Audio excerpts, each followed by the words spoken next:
or the Bucks' loss? Whew. The Bucks are in trouble, but we'll talk about that later because last night was all about the Lakers. And also last night was bittersweet for your Lakers, Nick. It was sweet because LeBron James morphed into and evolved to the next thing. In any industry, in any sport, like you have these aging athletes, you have these aging entertainers. And if you want to survive, you have to develop. You have to do something different. You have to approach the game just a little bit differently. Last night, did it not remind you of MJ?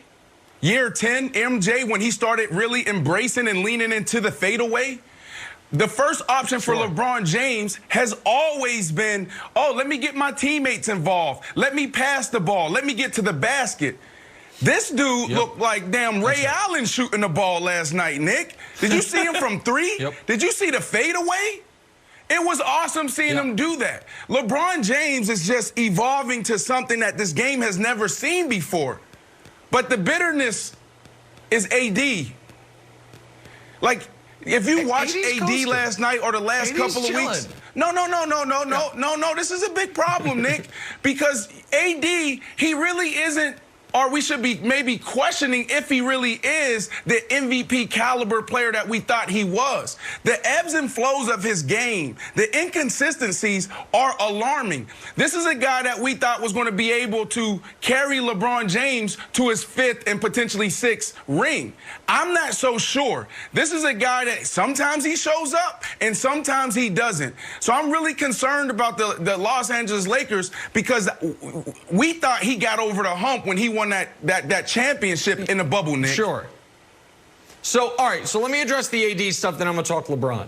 So it is odd that Anthony Davis is averaging the fewest points per game of his career aside from his rookie year.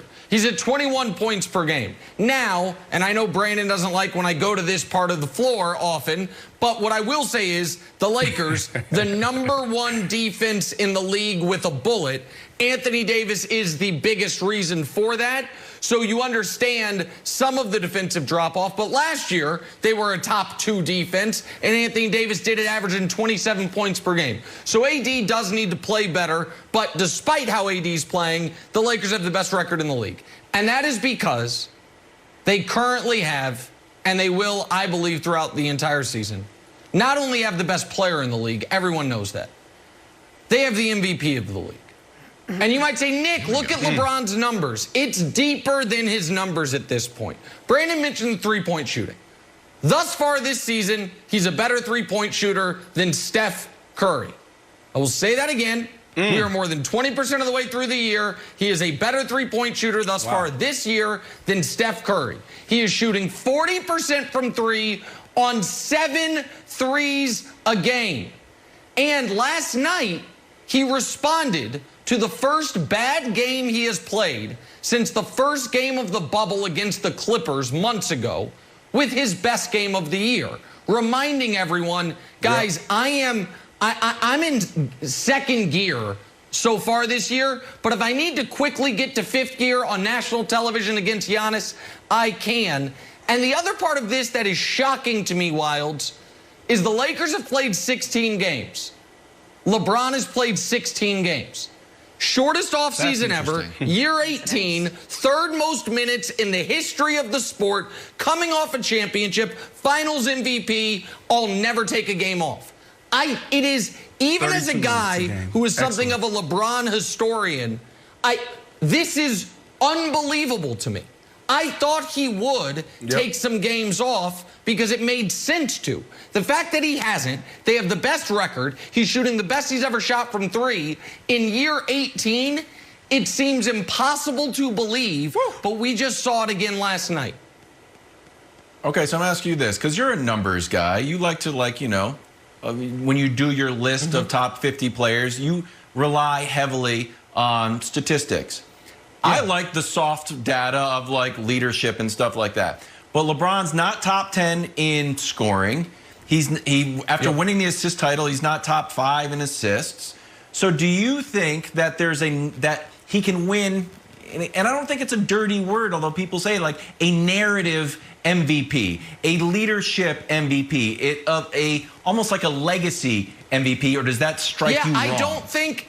Well, legacy MVP I wouldn't like. It should be about what you do this season. We should treat each year as a vacuum. The only way I can ever accept a legacy MVP if it's like what happened with Kobe, where it's like, wait, this guy's never won an MVP? That's ridiculous. We got to make sure he wins it. But that's not the situation LeBron's in. So I don't think it'd be a legacy MVP. But Brandon, I do think leadership matters. And I do think that LeBron's going to average like 25, 7, and 7 on the year. Those are extraordinary numbers. If he does that and the Lakers have the best record in the league, that's the MVP. If the best player leads a team to the best record and has really good numbers, that's the MVP. Through 16 games, Brandon, he's the MVP. Yeah, I mean, I love it. And you know, when I watch sports, I like to track the storylines, Nick. Last night, I'm looking at LeBron James. I'm like, okay, they've played 10 games. He hasn't gone over 30 points. Everybody's watching this game because it's him versus Giannis. The last couple years has been Giannis. And what does he do? And he does exactly what you said. He comes out after his worst game of the season, and he plays lights out, showing us how awesome he is and how he is the MVP. So for me, I'm like, LeBron James, I wouldn't say coasting, but LeBron James went into this game thinking about the moment, thinking about, you know what, this is my opportunity to show everybody that I am the MVP. Stop overlooking me. But if I'm also LeBron James right now, Nick, I'm going to Giannis. And whilst you're talking about leadership, I'm going to him because I'm like, man, I can get ring number 5. And Giannis right now is not carrying his weight. I know you keep talking about defense, Nick, but I need that guy to be able. Brandon, AD. Yeah, AD. Correct. So if I'm LeBron James, I'm going to AD, and I'm like, buddy, you got to snap out of it. This funk, these ebbs and flows can't happen. This is how you become a champion and you sustain success. He could also tell you.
About that later because last night was all about the Lakers. And also last night was bittersweet for your Lakers, Nick. It was sweet because LeBron James